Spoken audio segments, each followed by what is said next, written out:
My name is Noelle Stanley.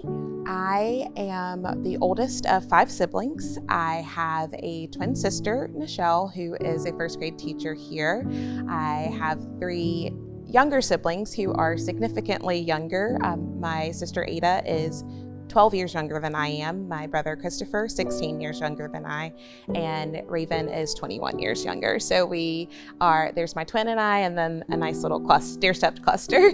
My mom, for I guess the first 6 years of my schooling, was a single mom to me and my sister, and then she married my stepdad, and they started adding to our family with my younger siblings. But she was an incredible mom. To be a single mom, she did everything she could for my sister and I, got us involved in whatever we wanted to do. She was gonna make that happen, and so I was very grateful to have that role model or that example of what parenting could be.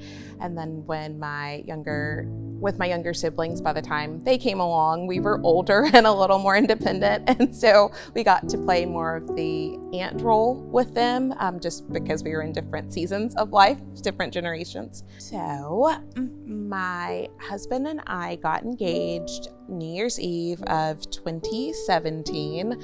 He will tell you that I said, we'd been dating for about 5 years, and he says, I don't remember it quite this way, that I'd given him, like, we put a ring on it, or we need to go make other choices. No, kidding. But my sister was in town. That was my one requirement, if you will. It was important for my twin sister to be there. And so she happened to be in town. We got engaged. We're planning this wedding in the city that we fell in love. We are talking about our next steps and starting our family.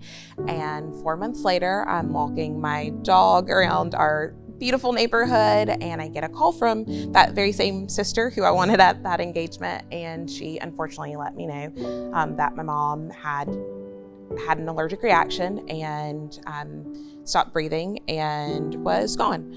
And so my siblings, we just kind of, felt like our world was being turned upside down. My mom was such a big, important part of all of our lives. And so we knew that it was forever going to be very different. My sister was a teacher, and I was working, I was an assistant director of a housing department in Birmingham. And so we were both working on our own professional ambitions, as you do when you're young. And we knew that we were going to have to put those things aside to prioritize my siblings, who were still very young at the time. And I don't think that either of us were confident in what that would look like, but we both knew that we wanted to offer my siblings stability that, while still being able to pursue things for ourselves. And so I did the next right thing. I pretty immediately, I remember texting my boss and saying, my mom is gone, and I am packing a bag and going to Mississippi, and I don't know when I will be back. And like, looking back, it's probably not the most professional thing ever, but he just said, let me know what you need. And little did I know, I was gonna need just a lot of grace, which I was given. And so my sister stayed.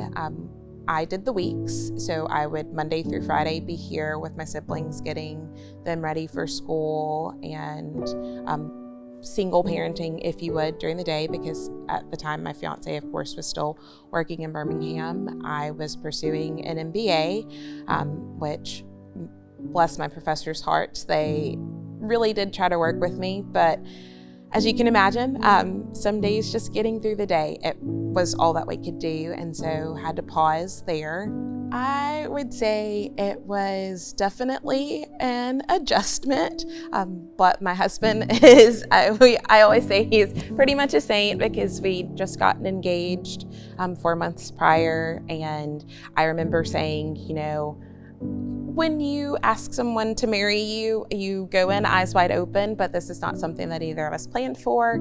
And my sister and I made this commitment, but I was not going to ask him to step in and be an instant bonus parent as well.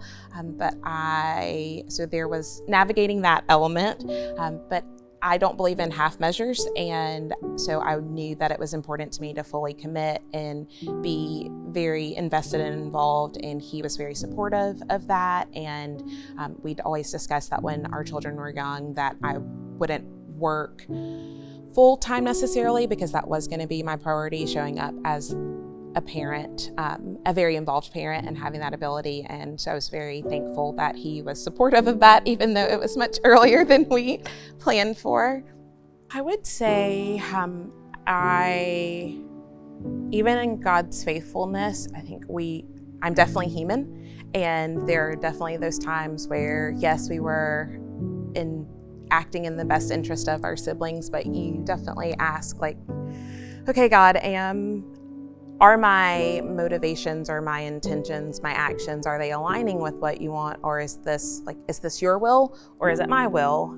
And I think that while we started off on the right track, I think along the way, when you've experienced a great loss, there is survival. And we were in survival mode for so long that as we started to come out of that and found our new normal, it worked for a while until it didn't.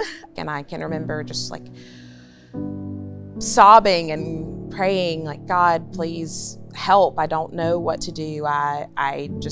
Something has to be different. And I don't feel like I can do that by myself. And so, my life kind of imploded. God, he gives you the opportunity to kind of do it on your own, if you will. And when that doesn't work, he's like, all right, I've got this.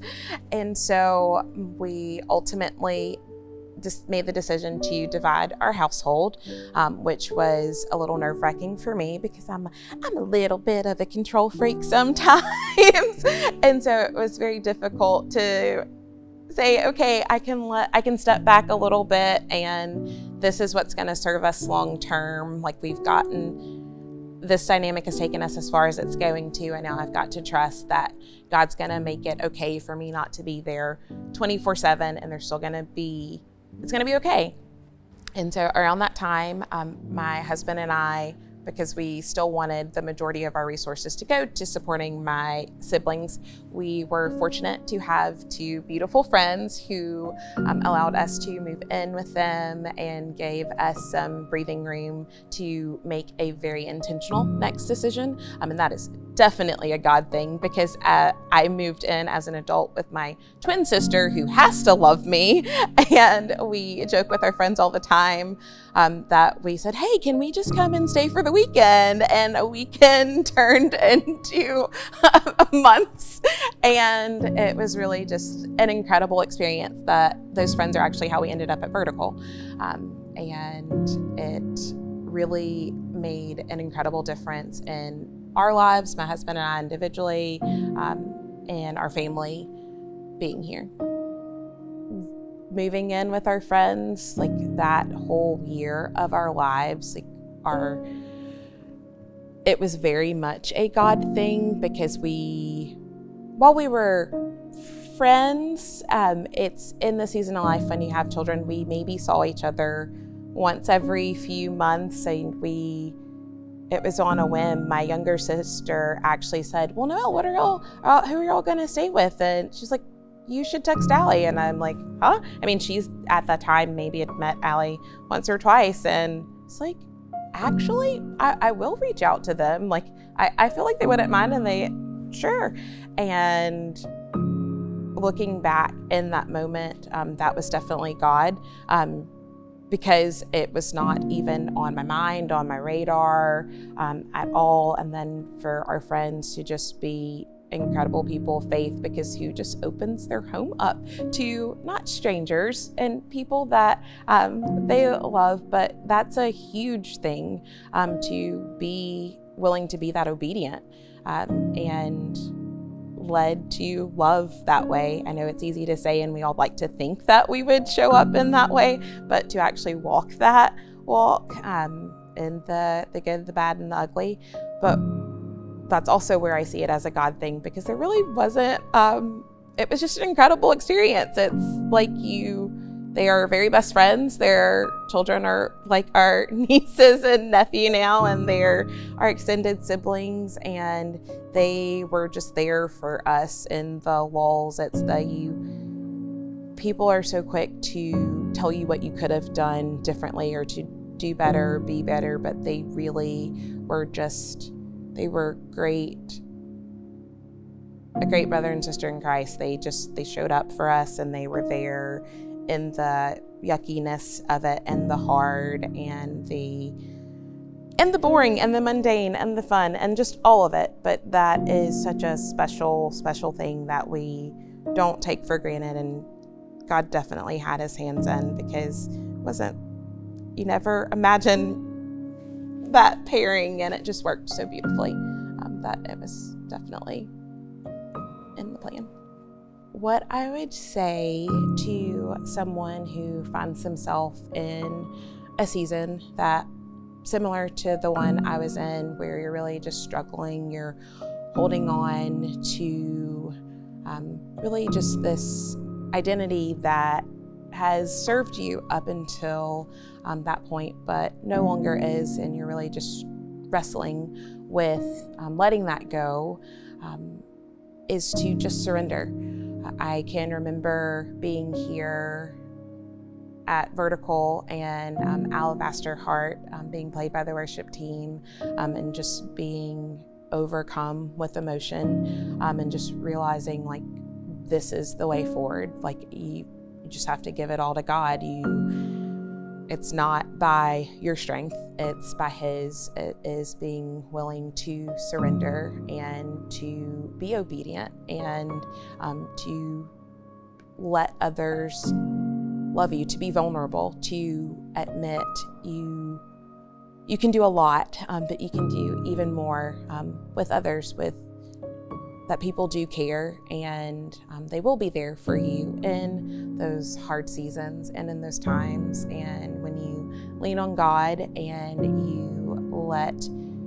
you surround yourself with a good, godly community, like the one that we have here at Vertical, that people, they genuinely do care. They will show up for you. They want what's best for you and for your future. You don't have to carry around shame or burdens. It's like I joke again about like my life just imploded, and I remember thinking, oh, I don't want to say that, but no one cared. They didn't care about the ugliness that got me there. They just cared about helping us to become whole and healed, and that it's such an incredible thing. But had I still been in a place where I was not willing to admit that I needed to let some things go, then I wouldn't be in this place that I am now, with just this incredible community that I get to be a part of, and I feel very fortunate to have found it.